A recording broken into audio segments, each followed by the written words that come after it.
Mercedes Donaldson, and I was born in Tennessee. And my grandmother, my mom's mother, lived here, and she would come and visit with us. And I always said to my grandmother, my mom's mother, I hate Tennessee. I hate being here because I had to pick cotton, I had to pull corn, do all that hard work, and 100 and some temperature, and I didn't like it. And I said to my grandmother at 17, I said, can I go back with you? So I came from Tennessee here when I was 17 years old. I came back here with my grandmother and stayed with her. And I said to my parents, I'll never come back again. If you want to come here, I will see that you get here. I had 2 boys and 4 girls. I have 6 grandkids, 1 girl and 5 boys. Lamar lived with me from day one.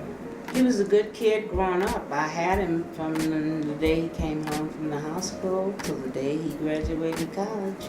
Lamar happened to be my oldest daughter's son, and when he was born, he was just there with me, and I just kept him from then on. I worked for a doctor, and they would always say, you're so good to Lamar. He's like your baby, and we're going to pay for him, for you to take him to whatever school their kids went to. Nursery school, I was able to get him into. He was always a good kid. He helped me an awful lot. He did the things that he was supposed to do. Many times I never had to say it to him because most kids have a messy, messy room, and Lamar's room was always a perfect room in the house. He always kept it perfect. I never had to go to school but twice for Lamar, being bad to the teacher or to the kids. He had to be the clown in the room. I said, the next time I get a call, I'm going to come up there with this belt. That was the first one. And I was at work and I got the second call. So I just reached and got me one of Dr. Quinn's belts. And I went up to the school and embarrassed him in front of everybody. Never had another bad moment out of him in school.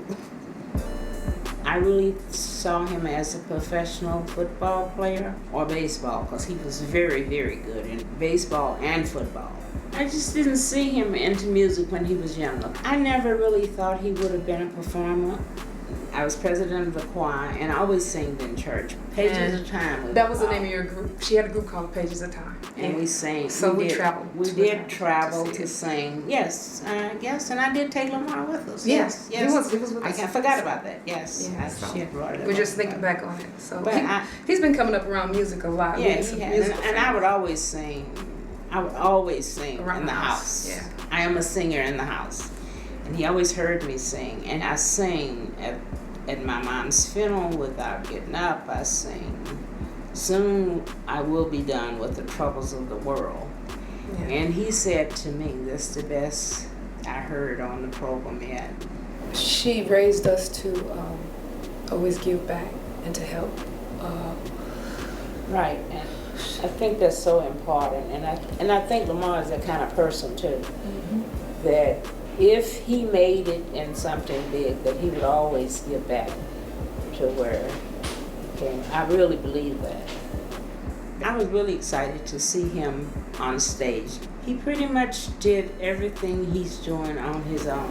The will and drive to want to be an entertainer and a performer was always there. Like I always want to either be on the field or just performing for people. It's the drive. That's a drive in all of us. Like I think anybody in our family has just drive. There's something in the Macklins. We are driven to do the best of whatever we do. I definitely know the value of $1. I know what working hard means. I know what sacrifice means. I know what perseverance means. I actually have it tattooed on my arm. I actually have Mercedes tattooed on my arm. I just thought about that.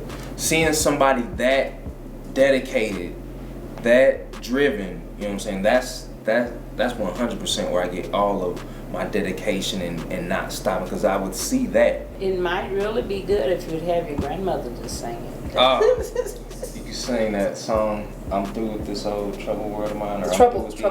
Soon I will be done. Soon I will be done. Oh man, I was just amazed. Anytime I get a chance to, get an opportunity like this to praise or put, my grandmother on a pedestal, which I do to a lot of people all the time. You know, she may never know, but it's like it's all I talk about. You know, to where, you know, people are always like, how's your grandmother? How's your grandmother? Like everybody, and that's where it always starts, because that was the foundation of my life. It was just like a big family, you know. Kim was like my sister, Tracy was like my sister, Don was like my brother. I used to sleep at the foot of her floor on a pallet, and I loved it. That was like my favorite. Johnny Carson and The Tonight Show. I used to sit down at the bottom of the bed on a pallet, and that was like my home. And even when other rooms were open up, I still would want to sleep in there on the floor. I wouldn't trade it for any other situation.